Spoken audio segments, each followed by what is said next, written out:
Champagne production begins with carefully selected Chardonnay, Pinot Noir, and Pinot Meunier grapes harvested from approved vineyards. In the vineyard, viticulturists inspect champagne grapes for optimal ripeness and color.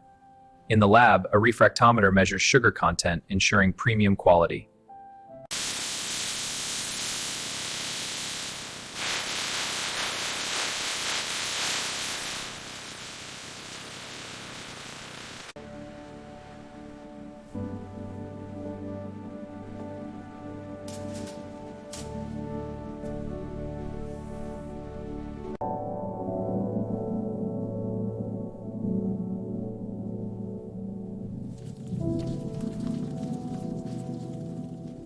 Champagne juice is clarified to remove solids before primary fermentation begins. The juice is poured through a filter, trapping suspended particles. The clear juice is now ready for the fermentation tank. The grape must is transferred into large stainless steel fermentation tanks.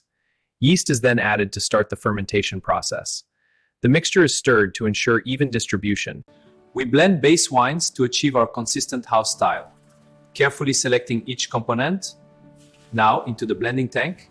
Finally, we taste the blend. To create the bubbles in champagne, a mixture of yeast and sugar is added to the blended wine before bottling. This initiates the secondary fermentation, which happens inside the sealed bottle.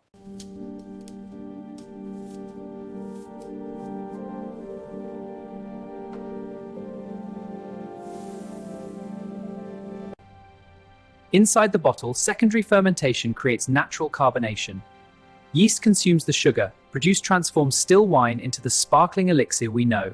Champagne aging on lees develops complex flavors and fine bubbles over time.